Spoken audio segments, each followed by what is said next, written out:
Good evening, everyone. Rob, How's it? How are you? Baruch Hashem, Rob. How are you? How are you feeling? Are you okay? So, not bad. Thanks, Rob. Be'ezrat Hashem, refuah shleima. Alang, thank you. How's Janet? Is she well? Is Janet well? It's not bad, thanks. Baruch Hashem. Send them our regards. Please send them Well, our thank you, Rob. Thank you. Good. So who's with us? Let's see who's with us. Mark with us. I see Philip Kalmanovich with us. I see Lionel Pogo with us. I see that, who else with us? Oh, Jeffrey with us. I see Zoom Hello. user. I don't know who Zoom user is. Who's a Zoom user? Who I am? Hello? No, I'm it say using here. Zoom. It say here Zoom user. I don't know who is it. I don't know. I'm using Zoom, as I don't know. Dave, Hugh speaking, not talking about me. Oh, is it you? Could be Dave, not sure. Oh, I couldn't understand who's a Zoom user. I keep your low profile. Thanks, Dave. That's very nice. Okay, I didn't know that you were with us. Yeah. That's very, very nice. Okay, because I see Zoom user. Couldn't say who's that. How are you feeling? Are you well? Oh, a little bit better, not great, but getting better, thanks. Be'ezrat Hashem, it's all gonna be okay. Please, God. Be'ezrat Thanks, Dave. Okay, so we're gonna start the show. We'll give another just few more minutes. So you with us, Philip with us, I see Anthony and Ivor join us, Orna join us. Good, there's more people. Okay, so we're gonna start the show. Be'ezrat Hashem na'aseh v'natzliach, v'Hashem alenu berachamav yarviach. I would like to dedicate the show in the soul of Esther Kaden Bat Ketzia, Mordechai ben Rahma, Harav Avraham Haim ben Eliezer Yaakov, Tamar bat Zehava, Yaakov Salomon ben Farha, Dvora Ruth bat Beila, Shosha Blima bat Mordechai Betzalel, Miriam bat Moshe, Malka Regina bat Joya, Keti Gurgia bat Farha. Nishmatam tiyeh tzrura b'tzura hayim. And now I would like to dedicate the shiur in the health of Menashe Naji ben Farha, Liora bat Miriam, Harav Moshe ben Bahia Batia, Harav Moshe ben Devora, Harav Avraham ben Marina, Harav Shlomo Yehuda ben Dalia, Dvora bat Esther, Orna Bluma bat Miriam, Sheina Keila bat Hana, Mordechai David ben Leah, Haim Nahum ben Tzvi Kohen, Shmuel ben Michal, Baruch ben Sarah Tzvi ben Hava, Shmuel Meir ben Shosha Blima, Miriam bat Zelda Liba, Moshe Avram ben Henariva, Haya Tzipora bat Rachel, Ayala Eden bat Rivka, Vetova Liba bat Rachel, Veyehudit bat Rika. Please God, refuah shlema to them and Chol Amo Bet Israel. Please God. This coming Shabbos, first of all, שבוע, ערב טוב לכולם, ראש חודש טוב לכולם. Tonight it's ראש חודש אייר. אייר, the acronym of the word אייר is Aleph, Yud, Yud, R. What does it mean? It means the ראשי תיבות of אייר, it means אני השם רופאך. I'm your Almighty, your healer.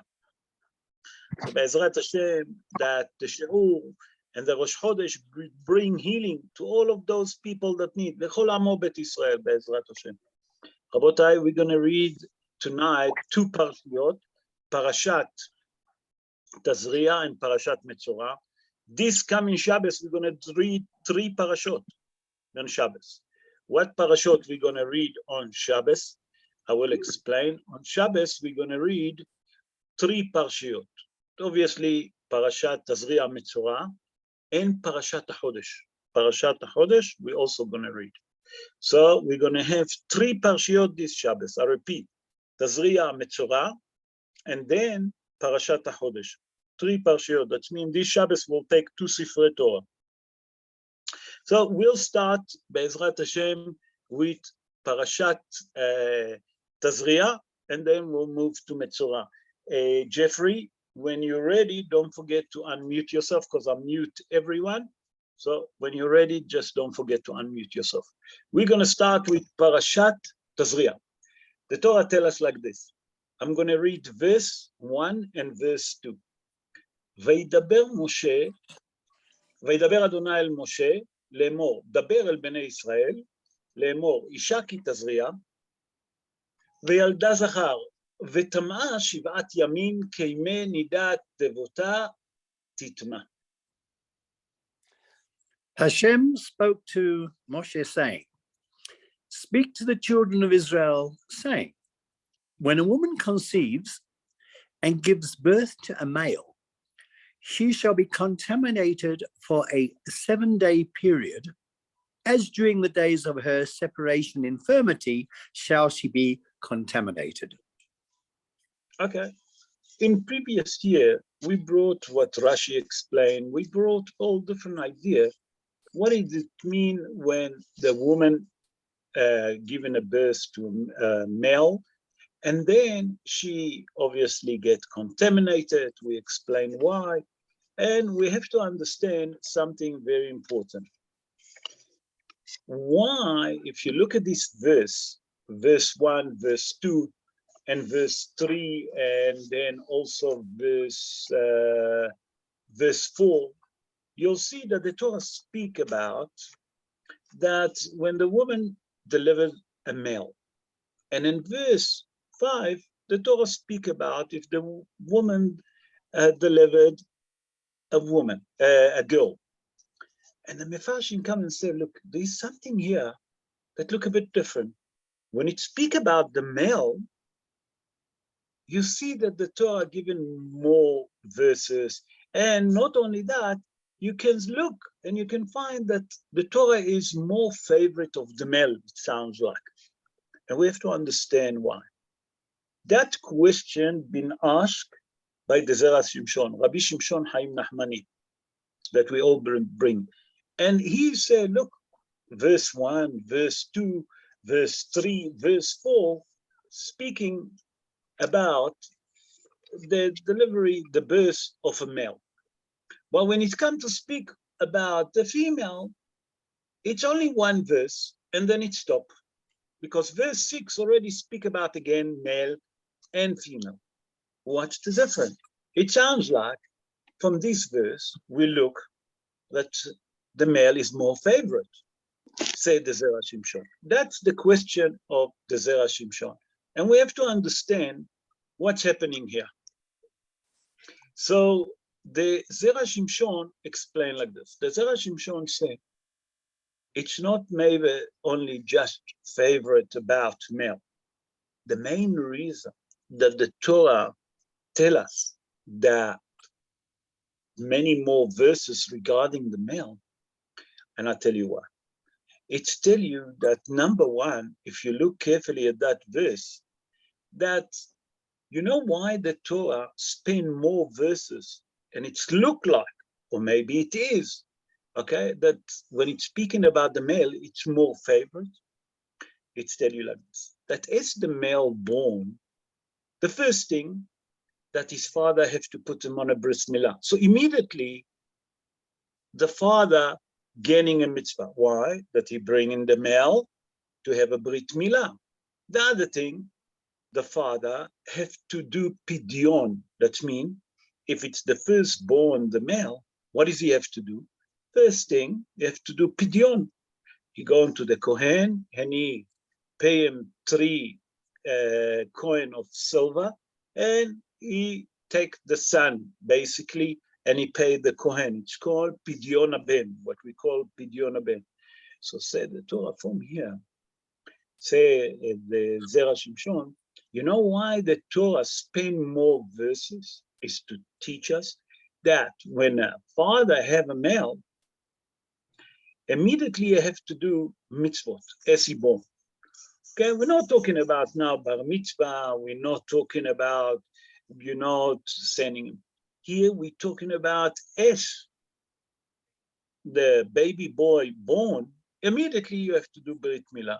After a few months, not few months, after a few weeks, you have to do Pidyon HaBen. You have to go to the Kohen, you have to pay the 3 Kohen, and etc. After that, the boys start to speak immediately. As he starts speaking, you have to teach him, Shema Yisrael, Hashem Elokeinu, Hashem Echad. Said the Zera Shimshon, from here you learn one important thing. You know why the Torah span is to tell us, number one, maybe the boy is more favorite, but it's come to teach us very important thing, that the father here have to understand that he's getting a lot of mitzvot in Anna, okay, because he have a boy. But that is also to teach us, that the father obligate to teach the son also, number one, to teach him to say Shema Yisrael when he can talk, and to do all the rest of the mitzvot. And that's the main reason that the Torah here speaking about more, giving us more verses when a male born. Let's move to verse 3. And here the Torah speak about the Brit Milah. And the Torah tell us in verse 3, the Torah tell us like this, Ubayom hashmini yimol besar orlato. On the 8th day, the flesh of his foreskin must be circumcised. Okay. Here the Torah tell us again regarding the mitzvah of Brit Milah. Where is the mitzvah of Brit Milah been mentioned before? Before in Parashat Lech Lecha, if you remember. In Parashat Lech Lecha, the Torah tell us already that HaKadosh Baruch Hu asked Avraham Avinu to do the Brit Milah. And there also the Torah tell us something very interesting. The Torah tell us in Parashat Lech Lecha that a person on 8 days should have a Brit Milah. Coming all the Mefarshim and say, listen, we don't understand. You told me basically 5 words. Ubayom hashmini yemol besar orlato. 5 words, you repeat it. Why does the Torah have to repeat it? She already mentioned it in Parashat, in Sefer Bereshit, in Parashat Lech Lecha. Why does the Torah repeat it again in Sefer Vayikra? What is the Hidush? What's the reason behind it? Because if the Torah put it as a verse, must be a Hidush here. So the Mefarshim say that there is here that from every word, the matter of fact, and we're going to go through by word, through, and we'll understand that there is a Hidush on every word. What is the Hidush? Hazal say like this, take the first word that we say, Hu bayom, on a day. What it means, Hu bayom hashmini, on a day? Hazal tell us something extraordinary. From that it say, Hu bayom, on a day, it's come to teach you, number one, that the Brit Milah you have to do during the day and not at night. Number 2, Hazal tell us, what is the time of the Brit Milah? So we say during the day, but what is the appropriate time? So Hazal say, L'chatchila, it's from Netzach Hama until Shkiat Hama. That means from sunrise to sunset. After that, you're not allowed. Okay. Come the Mefarshim explain, Nachon, that it's from Netzach Hama, but there is what we call Zrizim Makdimim LaMitzvot. What it means, Zrizim Makdimim LaMitzvot? Hazal explained that from here, the Torah tell us, Ubayom, that you have to understand that it's the 4 first hour from sunrise. That means that the appropriate time to do Brit Milah in the morning, okay, it's 4 sha'ot, mitzvot hama. What does it mean? It's come to tell you, sorry, by the way, that's the Or Zarua. The Or Zarua, it was Rabbi Yitzhak ben Moshe. He born in Vienna, in Austria, in the 13th century. And he said that, as a matter of fact, when a person doesn't do the Brit Milah early in the morning, it looks like he mezalzel b'mitzvot. He does desecrate the mitzvot. Said the Or Zarua, that from here you learn something very important. You learn that the Brit Milah should be on the first hour of the day. That means if we want to calculate it for us today, according to the Agra, the Gaon Mivilna, 4 שעות זמניות, it's plus minus around 9:15, 9:30. So the brit should be done anytime before. And Baruch Hashem, most of the people, and Ashrei Israel, that they do the brit straight after Shaharit. So they do it around. Some people do it at 7:30, some people do it at 7, some people do it at 8, 9. But they always do it, if you look carefully, they do it before 4 שעות מהיום. Not before, 4 שעות מהיום. That means after 4 hours of the day.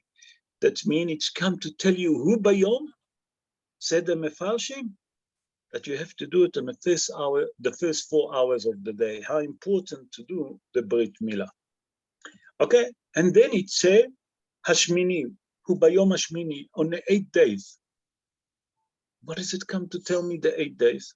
I know that on 8 days, a person have to have Brit Milah. Said the Mefarshim, here there is a great Hidush. What is the Hidush here? The Mefarshim explained, I'll tell you what is the Hidush here. The Hidush here, that it's come to teach you that if the baby, the male, the baby boy is healthy, even if the Brit Milah fall on Shabbos, it's fall on Yom Tov, it's fall on Yom Kippur, you're obligated to do the Brit Milah. As long as the doctor and the moel say that the child is healthy and he can have the Brit Milah, we can do the Brit Milah. It's come to teach us Bayom HaShemini, on the 8 days, that the Brit Milah dohe et HaShabbat, dohe et HaYom Tov, vedohe afilu Yom Kippur. What does it mean? That it's overcome Shabbos, it's overcome Yom Tov, and it's overcome Yom Kippur. Until here we explain 2 words. Let's continue. And then it says, Yemol Besar Orlato. We have another 3 words to explain. Chazal tell us, from those 3 words, Yemol Besar Orlato, we're learning, okay, that the action, actually the physical Brit Milah, require 3 important things. What does it require? He said, from the word that it says Yemol, Yemol, it's to circumcise, to do the brit, to cut. It means that you learn that there is a first mitzvah that you have to do, it's to cut off the foreskin. Besar, that it means flesh, it's come to teach you that you have another mitzvah. What is your other mitzvah? Said the Hazal that you have to tear the membrane over the Brit Milah. That means after a person, the moel cut the foreskin, the moel himself has to tear the membrane. Then we have another action that you have to do, that it's mean orlato. What it's mean orlato? Orlato, it's mean that now we're talking about sucking the blood. There is another mitzvah from here. So we see that the Brit Milah requires 3 different action to do. It's number 1, to cut the foreskin, to remove the membrane that there is on top of the Brit Milah, and then to take a little bit of blood. Okay, I'm not talking about the rest of the mitzvot that there is, that the foreskin have to be buried in the soil. Okay, that's the Zohar HaKadosh explain why you have to bury it in the soil. The Zohar explain because that foreskin, okay, it's full of tuma, full of impurity, and that belongs to the Nahash. And Hazal say that, in the Torah tell us that the snake, all of his life, what he will eat, dust and sand. We see that he eats rats, and some country eat a full human being. So what's happened? Hazal explained, no, it's not what he eats, it's what the taste. That all of his life, whatever he's gonna eat, he's gonna taste like sand. So one of the most important mitzvah that you have to do is to take the foreskin and bury it on the ground. Okay, that's I'm not talking. So from that verse, let's just repeat it. We learned that the Brit Milah have to be during the day, not at night. It have to be on 8 days if the baby healthy, no matter what, even if it's fall on Yom Tov, Shabbat, or Yom Kippur. And from the 3 words, Yemol Besar Orlato, that the Brit Milah actually required 3 things. And they are, number 1, cutting off the foreskin, tearing the membrane, and number 3 is taking a drop of blood, sucking a little bit of blood. So that's what that verse comes to teach us, Rabotai.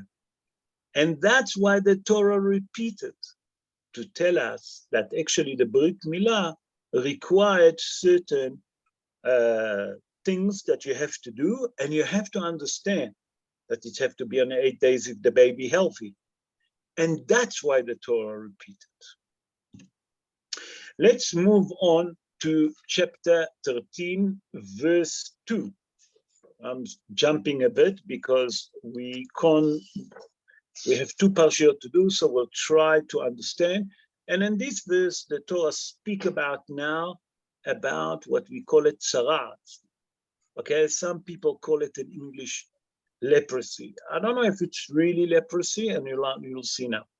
And the Torah tells us like this: Adam ki yeh be'or besaro sa'et or sapahat or baheret, והיה באור בשרו לנגע צרה, והובא אל הכהן, אל אהרון הכהן, או אל אחד מבניו הכהנים. Right.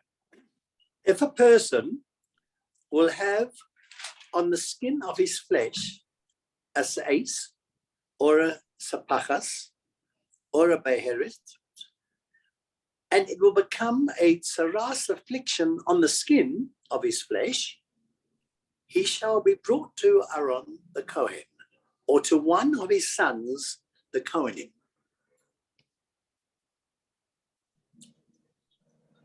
Okay. So here the Torah tells us something very interesting. Here the Torah tells us that when Lo Alenu, today we don't have it, but there is a disease that's called tzarat. Okay, Yeah. and that tzarat is not something that we know. We're not exposed to it today. Baruch Hashem, to that kind of a sickness, we are not exposed. Baruch Hashem. And the Torah tells us that when a person's sick, he should be taken to the Kohen Gadol. We have to understand why dafka to the Kohen Gadol. Why not to the Rabbi? Did you ask yourself?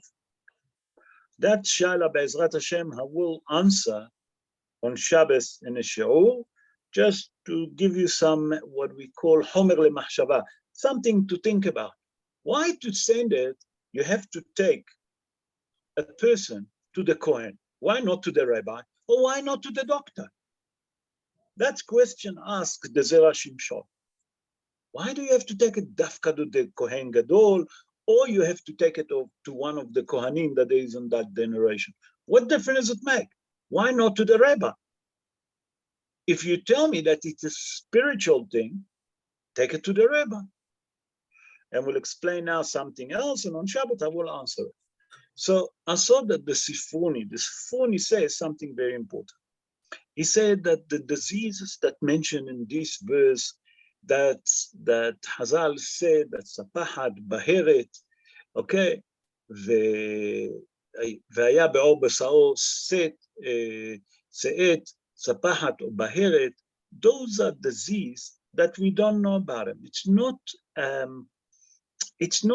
a disease that the doctor even can explain what is it. It's not like inflammation. It's not something that people can explain. Say the Sifruni, it's a spiritual sickness. And that's why you have to take it to the Kohen.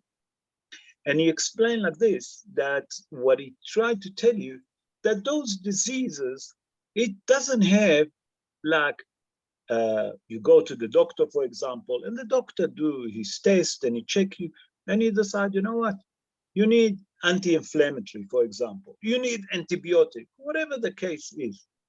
Said the Mefarshim that you have to understand that all of those diseases, is completely different diseases to what you know. And not a doctor, not a rabbi, only a Kohen. You have to understand why a Kohen, that's Be'ezrat Hashem on Shabbat. So the Sifroni said that it's unnatural, it's supernatural diseases. Come the Baal HaAkedah. Baal HaAkedah, it's Rabbi Yitzhak Arama. Rabbi Yitzhak Arama born in Spain around 600 years ago, if I'm not mistaken. And he wrote a book that called Sefer HaAkedah. And he said, let me explain to you something here very interesting that's going to give you something to help us to find the answer to what we ask, why Dafka the Kohen. He said like this. He said, who get those plagues? So Hazal already tell us, a person that speak Lashon Hara, that's the Gemara in Masechet, no, it will come to me, Daf Tet Zayin Amud Bet, Arachim, Gemara Masechet Arachim, Tet Zayin Amud Bet. על שבעה דברים נגעים באים לאדם, אחד מהם זה לשון הרע. One of them is לשון הרע. That's the Gemara there. So Hazal tell us that the person that get leprosy, that what we call it charat, it's not leprosy, it's called charat, it's different. Hazal say in a Gemara, where does it come from? Because people speak Lashon Hara. Say Baal HaAkedah, let me explain to you why a person that speak Lashon Hara, okay, have to get leprosy. What is the secret behind it? And he said like this. He said, I will explain to you. That what is a person that speak Lashon Hara? What is his motive? What is he trying to say? He's trying to show, when he speak Lashon Hara about someone, that his fellow friends, okay, is not as good as him. That's mean, say Hazal, he tried to isolate. When I say Hazal, I'm referring to Rabbi Yitzhak Arama, Baal Sefer HaAkedah. He trying to isolate someone aside. That means that he tried to put them aside from the rest of the society. Why? Because he said, I'm better. So Rabbi Yitzhak Arama, exactly, measure for measure, in been punished. What does he have to do? They take that person, okay, and they put him isolated for 7 days. After 7 days, the Kohen go to him, and the Kohen look, and the Kohen look at that person, and he see, is he Q? Is he not Q? Is he okay? Not okay? And then he decide. If he see that he's still not 100%, he give him another 7 days to be in isolation. Said Rabbi Yitzhak Arama, from here you learn that the tzarat, it's not something that you can clear with any medication. The tzarat is a spiritual thing. That the cure for it, and we'll explain to it later on in the show, is by being isolated. And we'll explain just now why. So from here you learn, say Hazal, from that he tell you, Adam ki yeh be'or besaro sa'et, or sapahat, or baheret, that we call it, that those 3 plagues that we call them tzarat. From here you learn that this kind of a plague, those kind of disease, it's not what we know. So that's why we don't take it to the Hacham, that means the rabbis, okay? And we don't take it to the doctors. Although that we have a mitzvah from the Torah, that the Torah tell us, Rapo Yerapeh, the Rambam say, and Rashi say. Rashi was before the Rambam, sorry. He said, Mikan shenitna reshut larofeh lerapot. That means if someone's sick, you have to go to the doctor. But in this case, we don't go to the doctor, we go to the Kohen. So we'll explain some of it later on in the show, and Be'ezrat Hashem on Shabbos, we bring the depths of all of it to understand it in depth. Okay, so now we understand that Sharat, it's something spiritual. It's not something physical. That was the main idea of that verse. Let's go. I'm skipping quite a bit, and I'm moving to verse 46. And in verse 46, we see something very interesting. Hazal tell us in that verse, Kol yeme asher ani gar bo yitma tameh, hu badad yishev michutz lamachane moshavo. All the days that the affliction is upon him, he shall remain contaminated. He is contaminated. He shall dwell in isolation. His dwelling shall be outside the camp. Okay, so we have to understand what's happening here. We explain that you have to be separate, okay, outside the camp of Israel for 7 days. And then the Kohen come and see, is he Q or not? If he's not, another 7 days. But the answer here is, like we mentioned earlier, is badad. Alone, he must sit. What does it mean, alone, he must sit? Rabotai, that's the key word, badad yishev. So we explain, he wanted to isolate his friends, midah keneged midah, measure for measure, okay? We put him in isolation. He must think, why is he sitting in isolation? Why? So on a pshat of the dvarim, the Torah tells us that he shouldn't contaminate other people. But wait, we say it's a spiritual thing. How can you contaminate other people with a spiritual disease? Say Hazal, yes.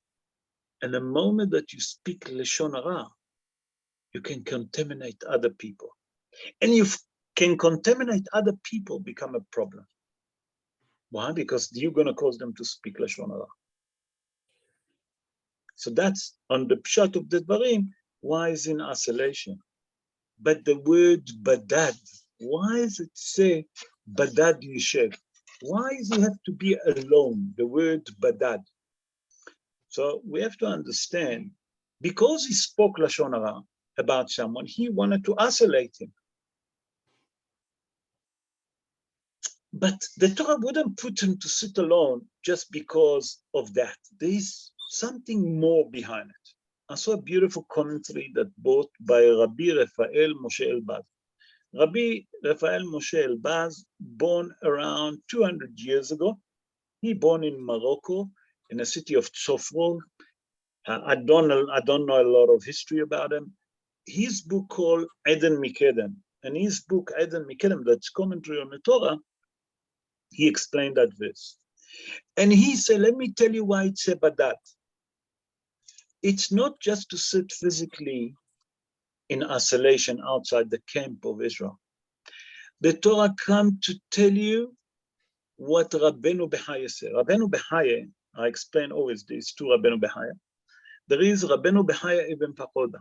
He wrote the book Obligation of the Heart. He also born in the city of Saragossa in Spain, like the same Rabbeinu Bechaya Ben Asher. They both in Saragossa.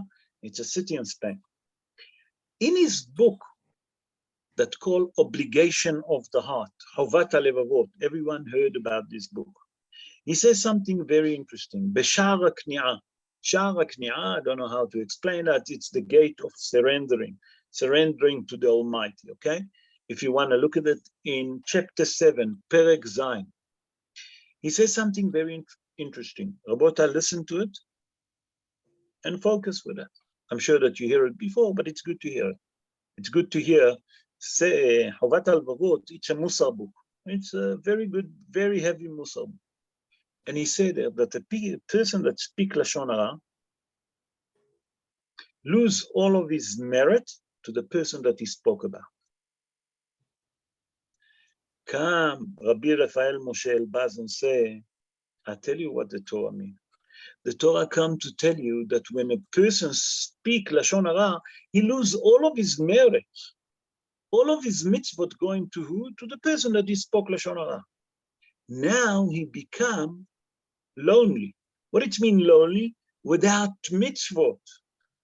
He say what the Torah tried to tell you here, Badad Yoshev, she hinting to you. Be careful. When you speak Lashon Hara about someone, you're going to lose all your mitzvot to him. And then you're not going to have mitzvot. You're going to be very lonely with no mitzvot. Listen to that Hidush. So you learn from here, say, Rabbi Raphael Moshe Elbaz, that the Torah here hinting to us, how dangerous is it to speak Lashon, to speak Lashon Hara about someone else. Why? When you speak Lashon Hara about someone else, you lose all your mitzvot. And that's the hint in that verse, say Rabbi Raphael Moshe Elbaz. So we learn from here that there's two reasons why you have to be isolation. On the pshat of the dvarim, there is midah keneged midah, measure for measure. What is the measure for measure? You try to isolate your fellow friends, you're going to be in isolation. Number two, say Rabbi Raphael Moshe Elbaz, when it says badad, badad is alone. That means that you're going to sit alone with no mitzvot because you lose all your merit to the person that you spoke Lashon Hara. From here we learn how much we have to be careful not to speak Lashon Hara. How dangerous is it? Be'ezrat Hashem, that HaKadosh Baruch Hu will guard us and protect us and help us to overcome that Avera of Lashon Hara. I would like to move on because we've gone already through halfway of the show, of the time, to Parashat. If you don't mind, we go to Parashat Metzora. We're going to move to Parashat Metzora, and right at the beginning, the Torah tell us, וידבר אדוני אל משה לאמור, זאת תהיה תורת המצורע ביום טהרתו והובא אל הכהן. בכבוד. Hashem spoke to Moshe, saying, "This shall be the law of the Metzora. On the day of his purification, he shall be brought to the Kohen." I saw a beautiful commentary from the Gaon Hida. The Gaon Hida is Rabbi Chaim Yosef David Azulai. Now, I didn't explain, but I would like to explain a bit of history about the Gaon Hida, Rabbi Chaim Yosef David Azulai. He born in Jerusalem around 299 years ago. He born on Shabbat. And what's happened with him? Why he have such a long name? Chaim Yosef David Azulai was his surname. Okay, why does he have three names?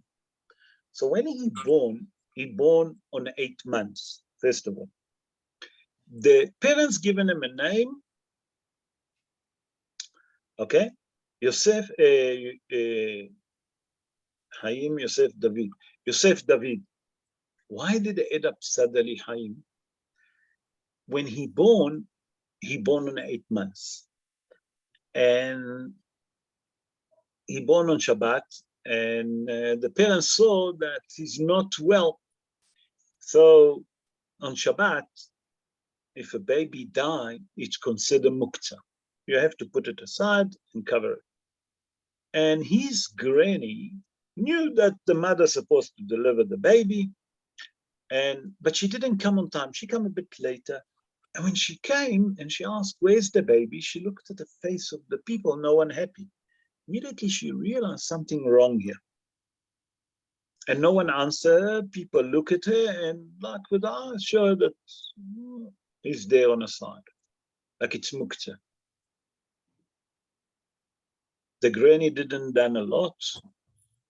Immediately she took him, she picked him up. Now it's muktzah on Shabbat.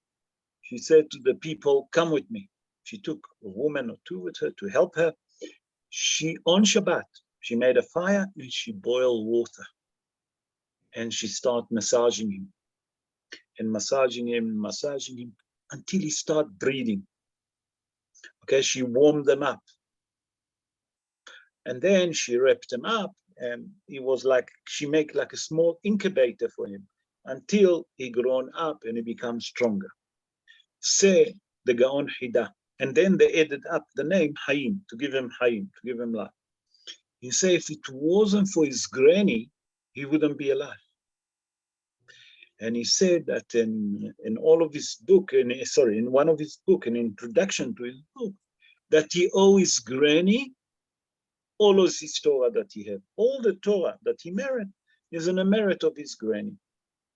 So, said the Gaon Hida, Rabbi Chaim Yosef David Azulai, he said, if you look at this verse, what does the Torah tell us? Zot tiyeh Torat HaMetzora. This is going to be the law of a person that have tzaraat, that have a leprosy. He said the Torah here already hinting to you, okay? What is the cure for a person, okay, that have leprosy, that have tzaraat? I call it leprosy, Rabota, I don't know if it's right, but I think that it's right because tzaraat, it's leprosy when I look at the commentary, but tzaraat in English, it's not really leprosy because there's no cure for it. It's more spiritual, but just for you to understand, we call it leprosy. So Hazal say, when I say Hazal, is the Gaon Hida, Rabbi Chaim Yosef David Azulai said, that from here you learn in the first verse, the Torah, in the second verse, Zot tiyeh Torat HaMetzora. You know what is the cure for the Metzora? I tell you, the Torah hinting to you here. Torat HaMetzora. What is Torat HaMetzora? Said the Gaon Hida. By that the person want to cure himself, how does he cure himself? Study Torah. Because when a person studies Torah, he doesn't have time to speak Lashon Hara. Therefore, he's going to be so busy learning Torah that will do atonement to his Lashon Hara, number one. Number two, he's going to be busy. And that's going to be his skill. He said, and that's what the Torah come to him to us. In the second part, in verse 2, in chapter 14, the Torah tells us already what's going to be the cure. What's going to be a cure for a person that have tzaraat? Zot Torat HaMetzora. Learn Torah, and that's going to do atonement, and that's going to be your cure.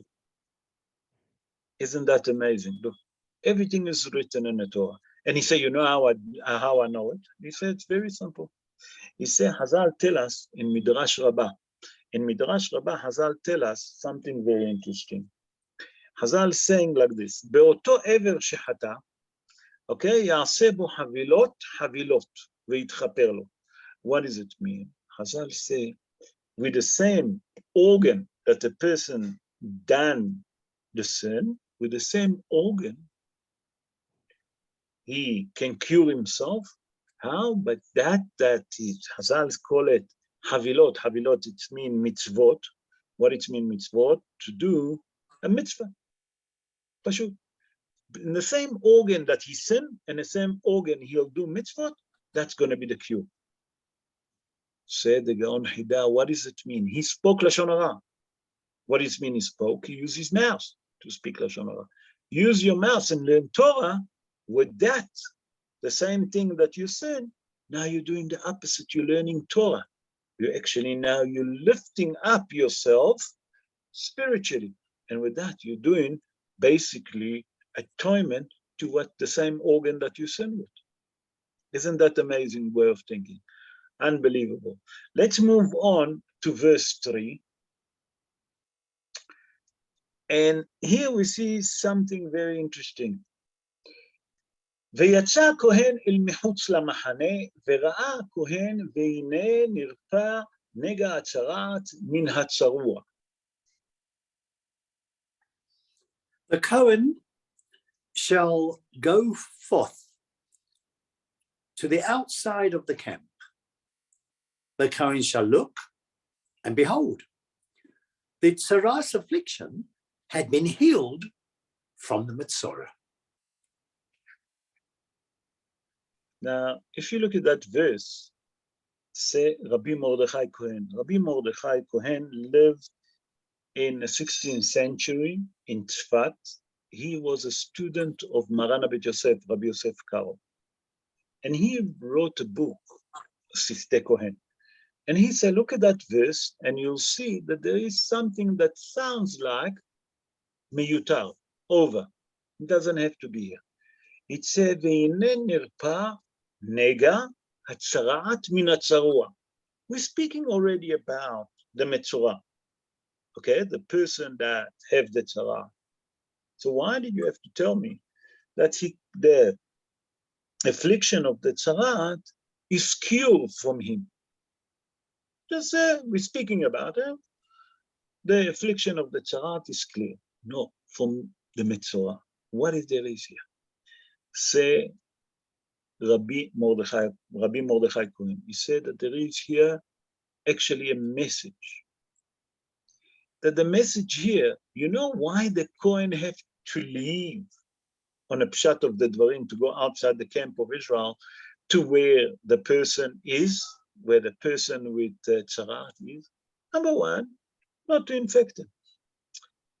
But it says, V'yatza Kohen el mechutz lamachane v'ra'a. You have to go out and to see. What does he have to see? For sure you have to see. What are you telling me? He said the answer is with to see. The Kohen, it doesn't look just on the body if it doesn't have any mahala. What it means mahala? The sickness, the leprosy, the tzara. The Kohen have to look inside the soul of this person. Why? Because the Kohen will know, did that person that have the tzaraat, is that person that have the tzaraat, is he done a proper atonement?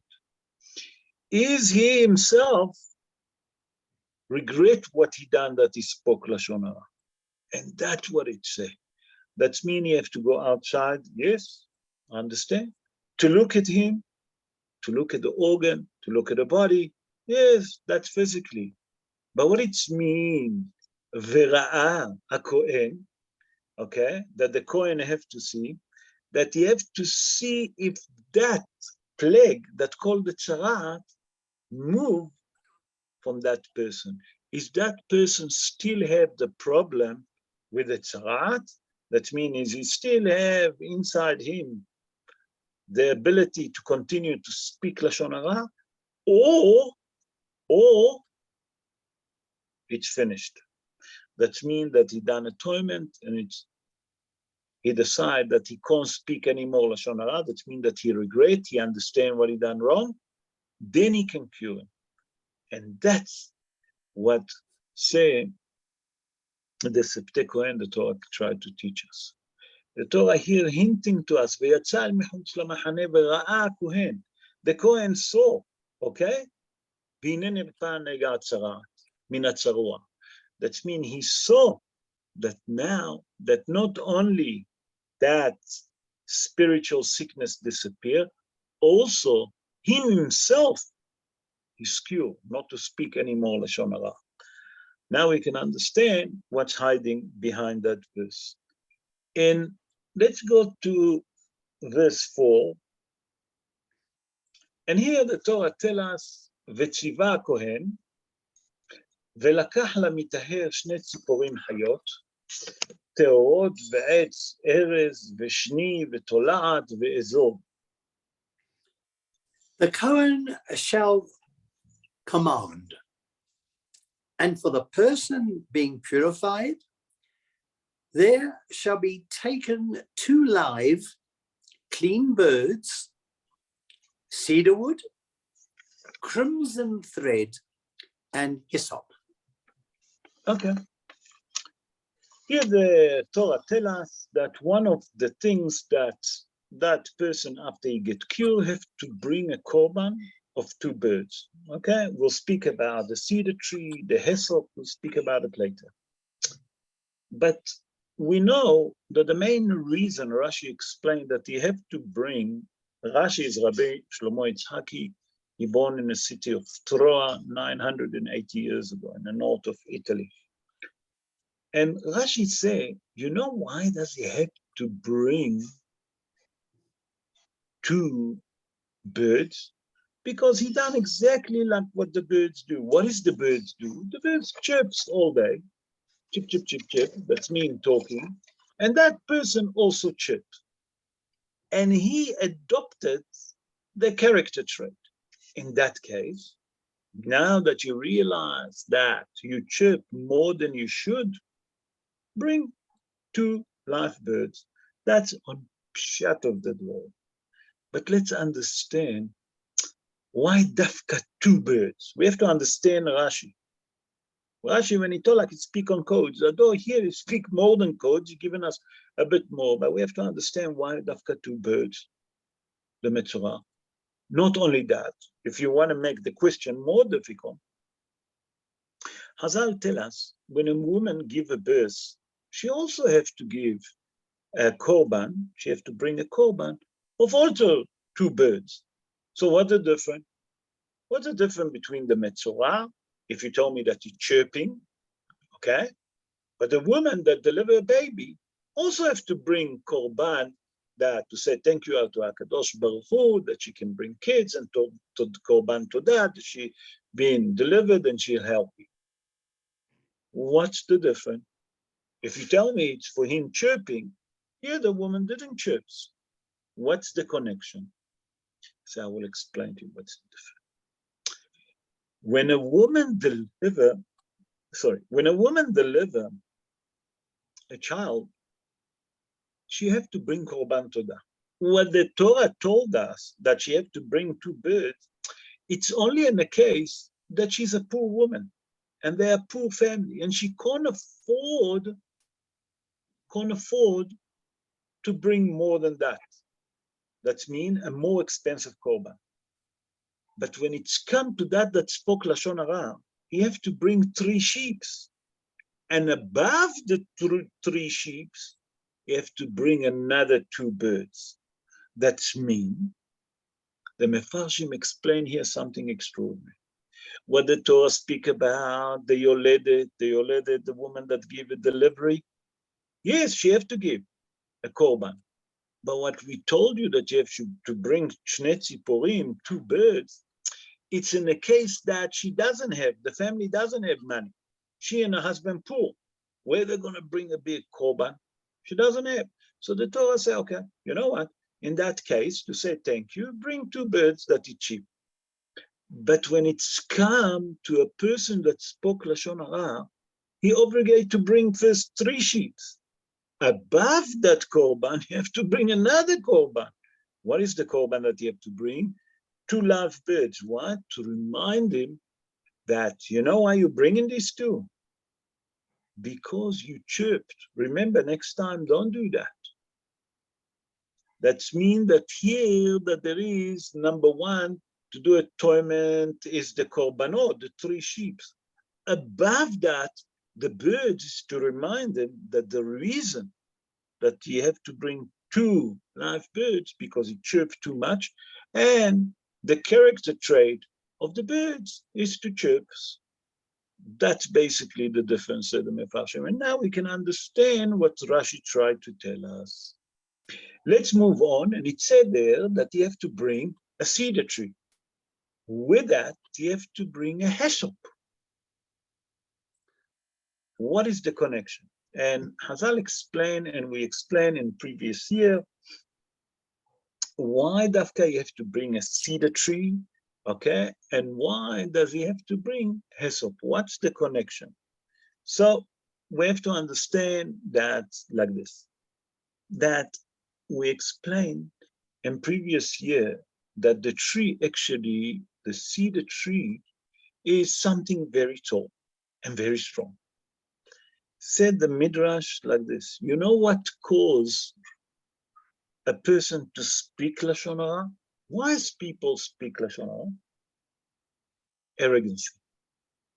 When a person think that he have a lot of gava, arrogancy, and proud is gava, okay, he think that he can speak about everyone.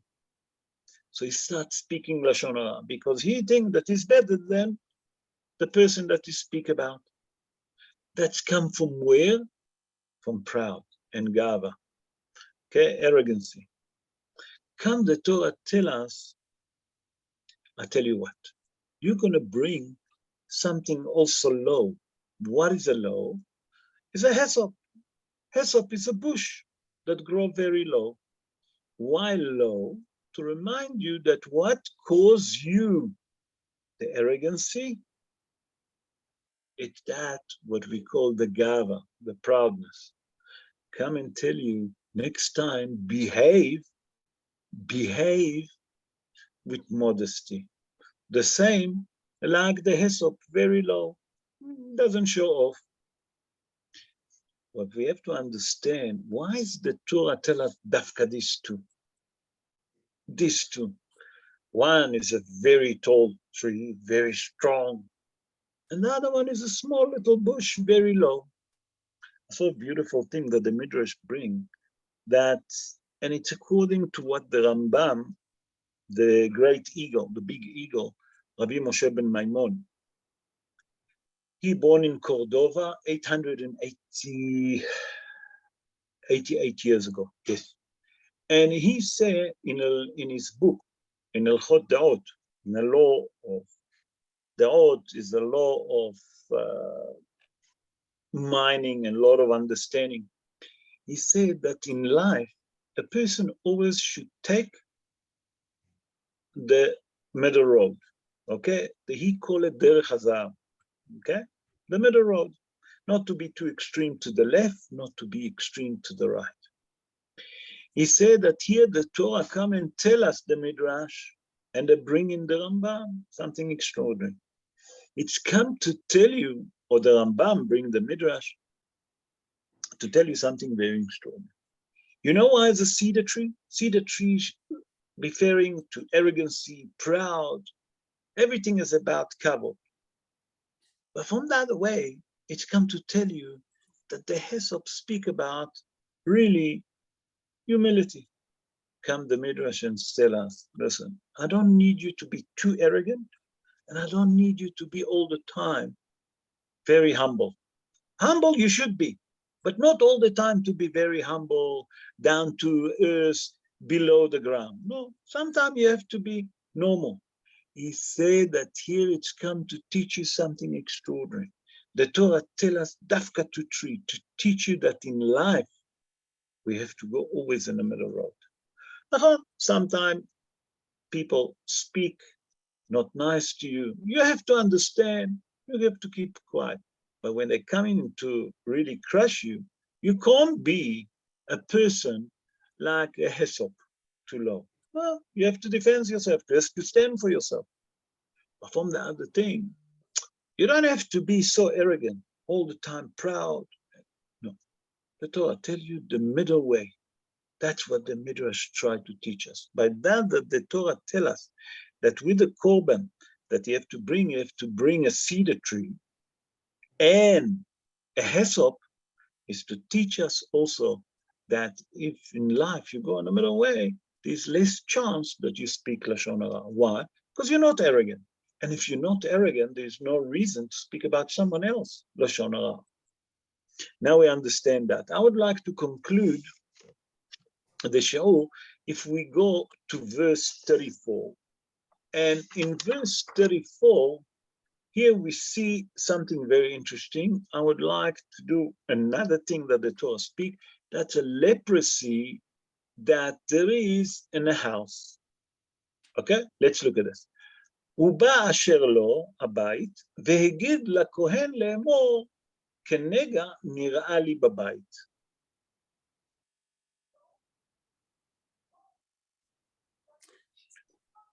When you arrive in the land of Canaan, that I give you as a possession, and I will place a tsaras affliction upon a house in the land of your possession.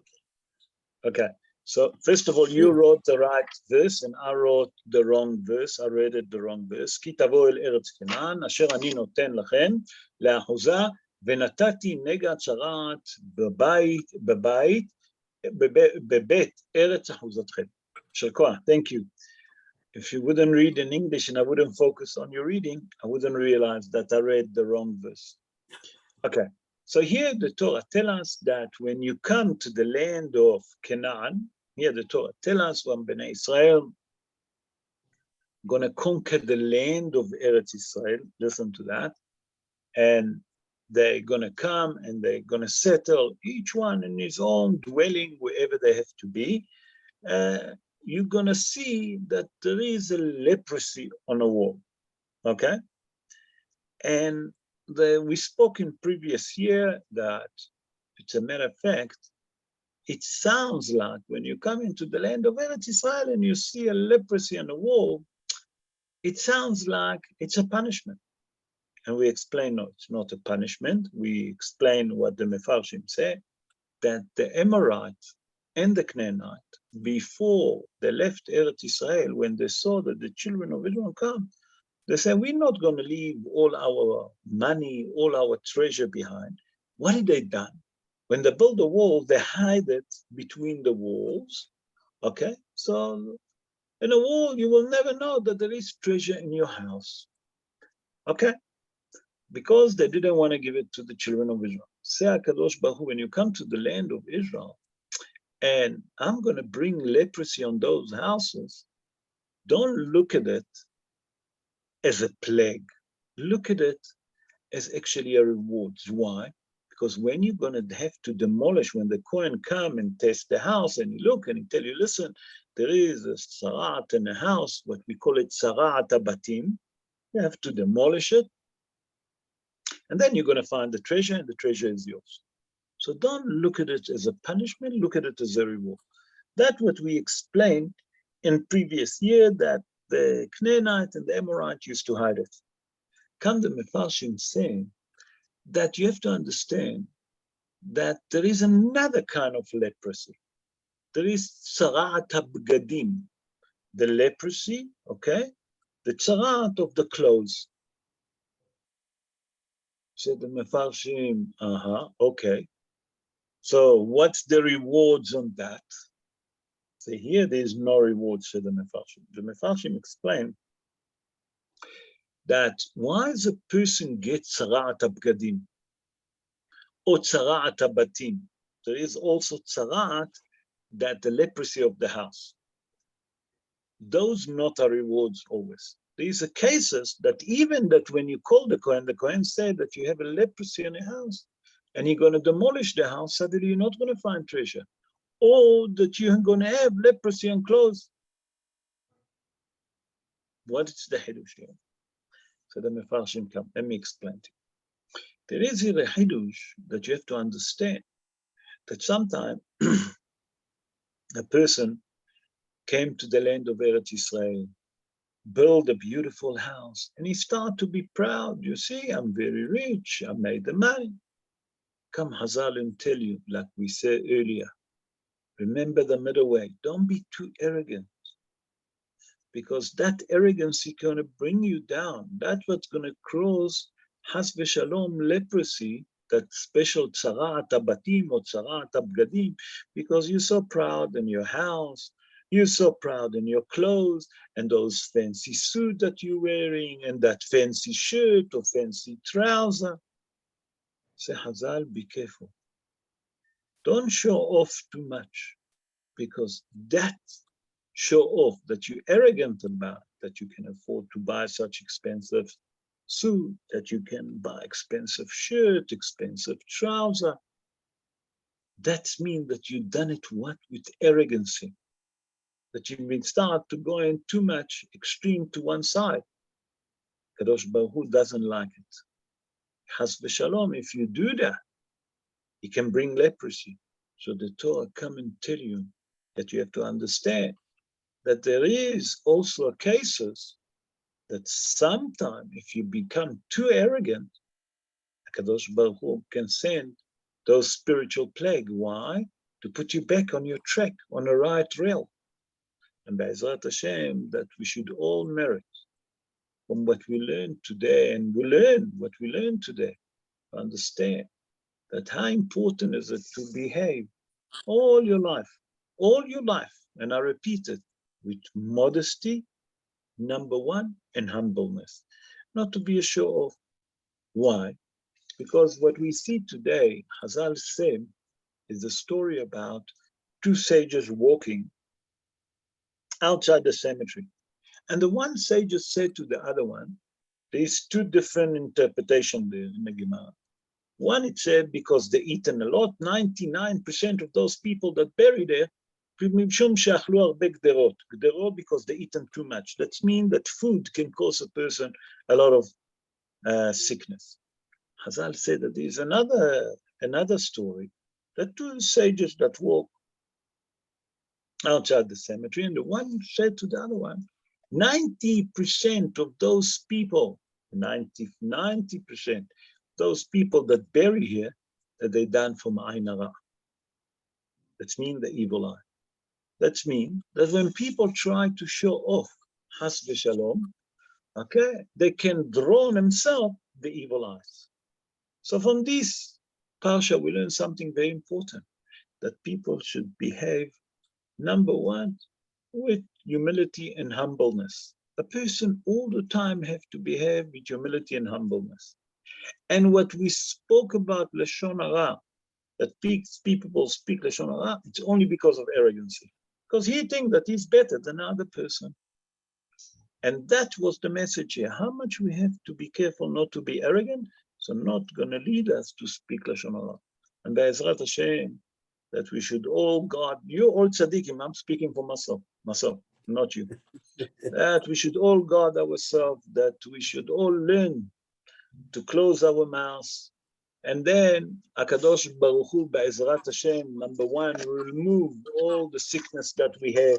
And number two, will send us Mashiach Tzidkenu speedily in our days. Because when we have pride and arrogancy about someone else, we can't live in peace and unity together. Why? Because I think that I'm better than him. So how we can live in peace? Be'ezrat Hashem, that HaKadosh Baruch Hu will help us to correct our character trait. And that's why we're learning Torah. Chazal say, I saw it today. I was working at one of my friends, and he have a nice library. And, the guys was working, and I said to myself, you know what difference it make? Let me sit, and I start reading the book. And I got so involved that took me almost an hour and a half. What did I saw in a book? I saw a Hidush that I never saw. He said that the power of learning Torah shebichtav, the Torah that we're learning, like we learn now, Parshat HaShavua, that power has so much power to do atonement to all the averot. But how does it come? When you learn with that also Torah Shebaal Peh. But the power, where do you get the source that it can overcome all the averot? From Torah Shebichtav. Torah Shebichtav. The written Torah. Now we can understand the power of the written Torah. And Be'ezrat Hashem, that HaKadosh Baruch Hu will help us to overcome this character, that horrible character trait that there is in the world, that gava, arrogancy and proud. And we learn to guard our tongue, and Be'ezrat Hashem, HaKadosh Baruch Hu will send us Mashiach Tzidkenu speedily in our day. Amen, Ken Yehi Ratzon. If you have any question regarding the Parsha, B'chavod. Hello, it's Anthony. How are you? Shalom Aleichem, Anthony. How are you? Right, thanks. It's not directly related to the portion, but I just want to know, when is Tazria read by itself in the week, and when is it read with Metzora? Which year is it read by itself, and which years are they combined? Very good. Last year we read. Last year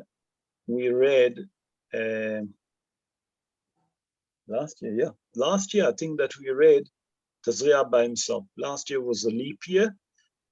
On a leap year, we read them by themselves. On a leap year. On a leap year, yeah. Last year was a leap year, yeah. Yeah, last year was a leap year. And we read them separately. Beseda? And Anthony and Ivan, why don't you on Shabbos? I'm missing you on Shabbos. Why don't see you on Shabbos, on the show on Shabbos? I often go out for Shabbos meals at lunch, and we go out there a bit away, quite a distance. And we normally stay out for the whole Shabbos. Okay, but I still miss you all. Okay, thank you. Thank you, Antonio. Any other question? Bechavod, guys? Any question regarding the Parsha? Yes, Rabbi. Rabbi, hello. Can I ask? Oh, ערב טוב, אורנה, ערב ראש חודש טוב. מצוין, שיעור מצוין. Can I ask about in Parshat Metzora, pasuk י"ד, it פסוק says, י"ד או ולקחת, פרק י"ד? פרק י"ד, פסוק י"ד, פרק it י"ד, says, פסוק י"ד, אוקיי. אוקיי. שזה לקח הכהן מדם האשם ונתן הכהן. I'm just trying to understand all the right, it's all on the right, על תנוך אוזן המטהר הימנית, ועל בוין ידו הימנית, ועל בוין רגלו הימנית, it's all on the right hand side. But then הכהן לוקח את השמן ויוצק על כף הכהן השמאלית. What's the significance? מה זה מסמל כאן? הימין והשמאל. Okay, so if you don't mind, I will translate it, your question to English. בסדר? No, sure. If you don't mind. Okay, so Jeffrey, will you go to chapter 14, verse 14? The Torah tells us like this, ולקח הכהן מדם האשם, ונתן הכהן על תנוך, that's תנוך, אוזן, כן, על תנוך אוזן מטהר הימנית, ועל בוין ידו הימנית, ועל בוין רגלו הימנית, okay? And then in verse 15, the Torah tells us, ולקח הכהן מלוג השמן, ויצק על כף הכהן השמאלית. Okay, בכבוד. The Kohen shall take from the blood of the guilt offering, and the Kohen shall place it on the middle part of the right ear of the one being purified, and on the thumb of his right hand, and the big toe of his right foot. The Kohen shall take from the log of oil, and he shall pour it into another Kohen's left palm. Okay. So one of the idea is we have to understand what is Yamin and what is small. Yamin is right, small is left. The Zohar HaKadosh explained that Yamin, that it's right, represent Hesed. There is Hesed. Small represent judgment, Dinim, Lo Alem. It's come to tell you that one of the idea is that here, that when the Kohen see that person that got cured, what does he do to him? He tried to take now, after he got purified, after he done atonement, to take all the judgment away from him. So what does he do? He cleanses them where in the ears. Why? Because usually people speak and hear Lashon Hara. Okay? And he got contaminated. Now, what do we want to do? We want to do the Hesed, that it's Yamin. Okay? That Yamin is less judgment, is more compassion, more mercy. Okay? And now that he done tshuva, we to do more Hesed for him, to clean him up from the dinim, that there is no more dinim on him. Now, why you're asking about the, איך אומרים, רגלו השמאלית of the Kohen, okay? Because here, Hazal explained that the Kohen, in a mystical thing, actually his act, that when he purifies the person, he's taking from him, he absorbing from him, what? All of the negativity, okay? Not the positive, the negativity. And he has to move it to where? to הצד השמאלי, to the left side. What it means the left side? What we call them dinim. Okay? So the Kohen now, lo alenu, because he purified the dinim, suddenly you can say, listen, the judgment can has shalom go on him. We don't want no one to get harmed. We're giving him their own share. You follow, Orna? Beseder? I hope that I explained that, if you understand. Yeah, it makes a lot of sense. Yeah. למשוך יותר חסד, to draw more כן, mercy on a person. בסדר? Yeah. Thank Well you. done. Thank שאלה you. יפה מאוד. Well done, well done. שאלה יפה מאוד, כל הכבוד. Any other question? בכבוד, רבותיי. Rabbi Frank, how are you? ברוך השם, פרנק, ראש חודש טוב. ערב טוב. Just one or two interesting things I want to ask you. The foreskin, when they Are you take talking it, about the Brit Milah? Okay, okay. You're talking about the Yeah. Brit Milah. Okay, okay. Yes, Ken. where do they bury it? In a cemetery? No. So what you're asking me, what they do with the foreskin? That's what you're Yes. asking. Yes, Okay. yes. The foreskin doesn't have to go to the cemetery to bury it. You can bury it anywhere in the sand, any sand. Okay. Just Right. not in your house, you know, somewhere far. Why? Right. Because that foreskin is full of tum'ah. Yes. Foreskin is full of tum'ah. Okay. Mhm. Now we want to take it away from the sun. Right. And Tornosrophos Harasha, let me tell you a story and you'll understand. The Gemara tell us a story, the Midrash tell us a story and the Gemara bringing it. A story about Tornosrophos Harasha. Tornosrophos Harasha was a king. And he all the time used to argue with Rabbi Akiva. It was during the time of the Second Temple. And he said to him, listen, what is better? What HaKadosh Baruch Hu created or what human being created? Rabbi Akiva immediately understand what is he asking. He said to him, what human being make? He said, how can you say that? The Almighty created the world. Rabbi Akiva said to him, wait a minute. He gone outside and he brought him 2 straw of wheat.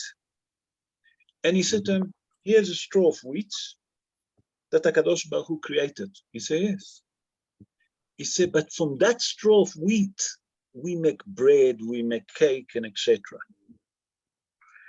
Said to Tornosrophos Harasha, I knew where you're going, because you're going to ask me now about the Brit Milah. Why do we do Brit Milah? If HaKadosh Baruch Hu created that with a foreskin, why do we cut the foreskin? He said to him, I'll tell you why. HaKadosh Baruch Hu created his world, but HaKadosh Baruch Hu wants you to develop the world. And we as Jews, we have a mitzvah to be more pure and to be more kindness. And Hazal say that about the Brit Milah, when a person do the Brit Milah, one of the thing is that you have to cut the foreskin to take the tumah from you. It helps you to get more clear mind to understand the Torah. Do you understand what I'm saying, Frank? Right. Hazal say that by that HaKadosh Baruch Hu create every human being. There's few of them that born without foreskin. They don't have foreskin. They're born like Moshe Rabbeinu, okay, like Yaakov Avinu, without. They have to do just metzitza, okay, plan metzitza. Okay, come and tell us that that foreskin that's full of tumah. Where do you have to bury it? In the ground. Put it on the ground, immediately in the ground. Why in the ground? Because you've given the evil forces all of that negativity, give it to them, that they leave the baby, that they're not going to stuck and cleanse into the baby, clean into the baby. What we're doing, we're cleansing the baby from Yetzer Hara. You understand? So Right. what is it? It's come to teach us that HaKadosh Baruch Hu, but we actually perfecting the world and we're perfecting ourselves. So it's come to teach you that the job of us is to perfect ourselves all the time, to work on ourselves. Another question. Now you understand why in the ground? Another question. What happens if a Cohen gets psoriasis? It can happen, can't it? So, and another Kohen have to look after him. Another Kohen have to deal with him. Have to deal with it. Who's going to deal with him? The another Kohen have to take him, okay, and he has to look into him. But if a Kohen decide to be arrogant, usually it is a major problem.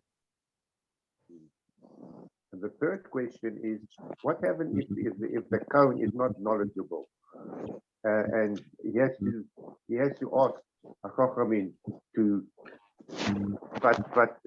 but the Kohen is the only one who can pronounce him to us.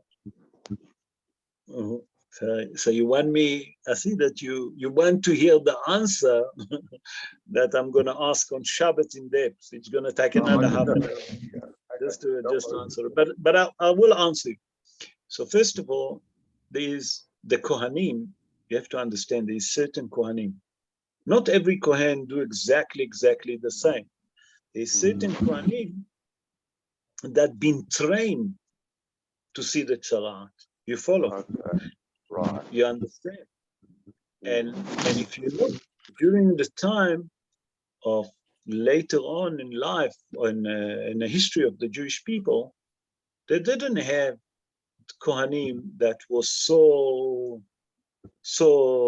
let's call them holy, okay, during the time of the Second Temple. And you see that HaKadosh Baruch Hu in the Second Temple also didn't have the Ark. Didn't have the Urim Vetumim. There wasn't in Bet HaMikdash. Why? Because it wasn't so holy. So a lot of those Kohanim couldn't do the job. So HaKadosh Baruch Hu didn't brought leprosy so quickly in their time. Imagine today that we have leprosy. Every second person will have these diseases. You understand? Yes. Beseder? Right. Okay. Any other question? Bechavod? Anyone want to ask a question? Yes, Rob. Oh, I have a question to ask. Erev Tov, Rosh Chodesh Tov, Jeffrey. Rosh Chodesh Tov, Rob. All the best to everybody. Going back to this question of when, for purification, they must bring a cedar wood and hyssop.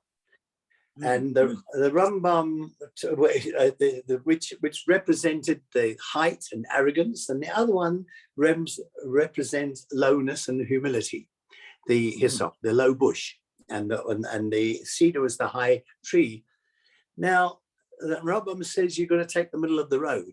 You're going to take the middle of the road, and when you deal with people and when you talk, when you're in society, it's never the word too. Never be too much of this or too little of this.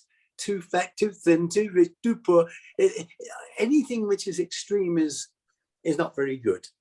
However, when it comes to this hyssop, it is actually bringing someone down.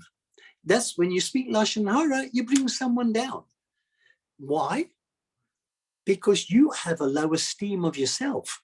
So what happens, you may be arrogant, but you're arrogant because you've got a self-image is no good. You've got a low esteem.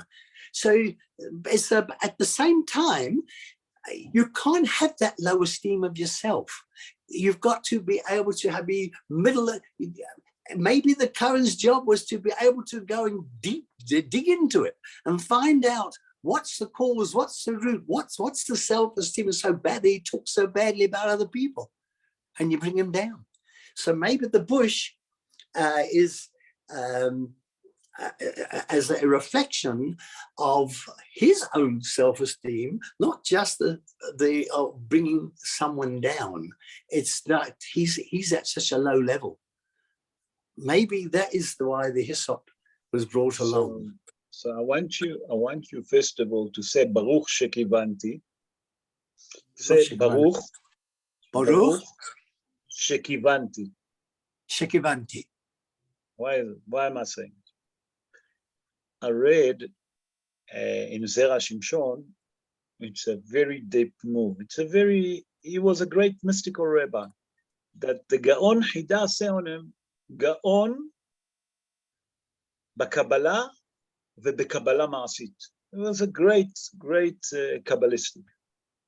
And the main reason that I always bring it, because he promised in his book that a person that learns his Torah, it's a merit that for everything that you need in life, he will stand and he will daven for us.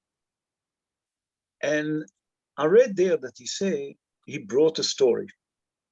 He brought about a story about a man, Hazal bringing a story about the Gemara, that every person that he used to speak to him very like in arrogancy, like everyone that used to say, listen, you from a family of slaves, you're a slave. And the people have enough. And one day they came to one of the sage and they said, this man talking like this. He said, he's talking like this. He said to everyone, what do you understand? You're a slave. He said, Kol haposel bemumo posel. A person that have a low esteem is usually, that's his problem. Like you said. He said, tell that person that I'm saying that he's a slave. And people told him that he's a slave. And he came to the sage and he said, listen, are you told that I'm a slave? He said, yes, I said that you're a slave. He said, why do you say that? Because he said to him, a person that always speak bad about other people, that means that he have the same problem. Yeah. That person was so cross, took him to the Beit Din outside the city, that no one knew him in that city because he was a sage. It was Rabbi Yehuda. His name is Rabbi Yehuda. Rabbi Yehuda said, no problem, I'll come to the Beit Din. Where you want to go to the Beit Din? They're going to the city that he wanted. They were sitting there and he said to them, he said that I'm a slave. Okay, Rabbi Yehuda said, very simple, he said to the Dayanim. He said, that person called everyone else a slave. We have a principle in the Torah that kol haposel bemumo posel. When a person said that someone else is bad, know that he have a problem with that. That means if a person say that everyone is a slave, most probably him himself a slave. That person heard, and he said to the Dayanim, let me tell you something. He stood like this.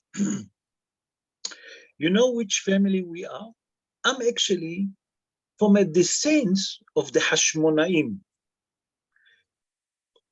Rabbi Yehuda looked at that person. He said, are you from the Hashmonaim? He said, yes. He said, now I definitely know that you're a slave. That person couldn't take it. And he said to him, how can you say that? And the Dayanim hearing. He said to him, I'll tell you why. Because all the lineage of the Hashmonaim been wiped off. Yeah. What's left from the Hashmonaim? It's Hordus. Hordus that was a slave that later on became a king. He claimed that he was from Mishpahat Hashmonaim. He said that means if you left and all the lineage of the Hashmonaim disappear of the world, that means that you was from who? From King Hordus. King Hordus was a slave before he became a king. Therefore, you're a slave. And he proved it to him. You understand? Yeah. And that's what he speak about. There. Shkoah, well done. Amen. Thanks. Any other question, Rabotai? Yeah. Any question? Hello? It's Anthony Hello? again. Anthony, bechavod, no? Okay. Why is something different? I just want to know, you mentioned the Rambam as the great eagle. Why is he known as the great eagle? You asked why it's a great eagle. It's not for the Parshat. Tell you what. One of the things that you have to understand that Hazal say, Mi Moshe ad Moshe lo kam ke Moshe. What does it mean? From Moshe Rabbeinu until Moshe ben Maimon, lo kam ke Moshe. Was no great man from the time of Moshe Rabbeinu until Moshe ben Maimon, Rabbi Moshe ben Maimon, the Rambam. And what was the greatness of the Rambam? The greatest of the Rambam, although that he was a great philosopher, great doctor, great Kabbalistic, when you read his Torah, he managed to bring it down, and that's the chokhmah of a great rabbi, to explain to you the higher thing, to bring it down to earth, that you can understand. That means the simple human being can read the Rambam and understand, and the higher scholar person can read the Rambam and understand what he means with the pshat of the dvarim. That means the greatest of the Rambam, that he took those heavy stuff and he translated so simply that every person can understand. You understand? Yeah. So his name is a great eagle. The great eagle. Why is it so great? Because mi Moshe ad Moshe lo kam ke Moshe. From Moshe Rabbeinu until the Rambam, Rabbi Moshe ben Mammon, wasn't a great man in that level. Only these two. Okay, thanks very much. Pleasure, pleasure. Any other question, Rabotai? One other Rav, there's one, it's quite a frightening situation, is that there's someone, when you've mentioned, speaks about somebody and they runs them down and they speak Lashon Hara, they lose all their mitzvahs. Yes, nachon, wow. Nachon. They lose their mitzvahs. That's again, I will explain, that's Rabbeinu Behaye, B'sha'ar HaKni'ah, remember. Yes. Rabbeinu Behaye ibn Pakoda. Okay, no? Yes, what's the question? Well, the question is this. I think this must be a very important message to teach children, to teach people this. This is a very big message tonight because, you know, it's besides the fact that it's bad to build yourself up and run people down, but to speak about and to speak Lashon Hara about somebody, there's a bit worrying thing because there are certain things that happen in business and around where you know that the person, you honestly, you know it's the truth. But even if it's a truth, do you notify somebody else that this person you shouldn't deal with this type of person because you've had experience? No. I have to stop you here. That's not Lashon Hara. That's called Lo Ta'amol al Dam Ra'echa. There's a difference. What you're saying, that let's call them X and Y. Yeah. X have a deal with Y. And Y wasn't straight. He was a crook. What you're asking, is X allowed to tell that Y is a crook? Yes. Definitely. Why? Because that's not Lashon Hara. Lashon Hara, it's true. What is Lashon Hara? It's everything is true. Motzi Lashon Hara, that means that people made something. We made a lie.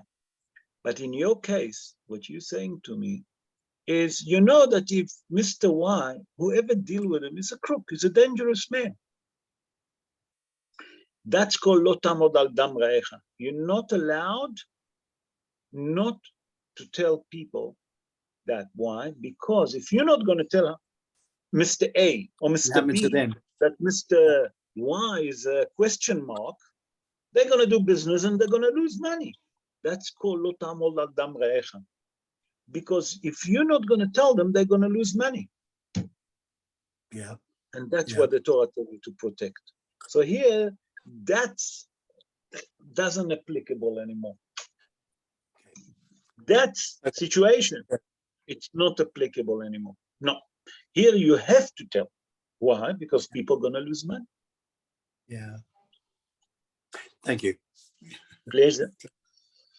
Okay, Rabotai, any question? No more. Okay. I would like to wish first everyone Rosh Chodesh Tov U'Mvorach, Rosh Chodesh Iyar, Ani Hashem Rofecha. I'm your Almighty, your curer. And HaKadosh Baruch Hu will cure all of us, Be'ezrat Hashem, will send us refuah shlema to each one of us individually, Be'ezrat Hashem. I would like to wish you, first of all, that it should be a beautiful Rosh Chodesh to all of us. You should have Shabbat Shalom to all of you. And Be'ezrat Hashem, I'll send again messages just before tomorrow, just before Shabbos, to remind everyone that I start to give the Shorim life again at Yeshiva College. And I would like to build that Shorim back to the number that we used to have. We used to have sometime on Shabbos, anything between 40 to 50 people. I know that during COVID, for that period, almost for 3 years, I didn't give it live. We used to do it more on Zoom. So it's going all over the world, but still, I would like to appeal to all of you, if you can come and join us on Shabbos, an hour before Mincha, on a big shul at Yeshiva College. I hope to see you all. And there I bring different Hidushim, more in depth, to understand everything more in depth. In the meantime, I would like to wish all of you a great evening, a beautiful week, and the most important, beautiful weekend, to have a beautiful Shabbat and Rosh Chodesh Beyahad. It's amazing. All the best. Amen. Have a good night. Take care, brother. Thank you. Rosh Chodesh Tov. Chodesh Good night, Tov. everyone. Chodesh Tov. Thank you for joining us.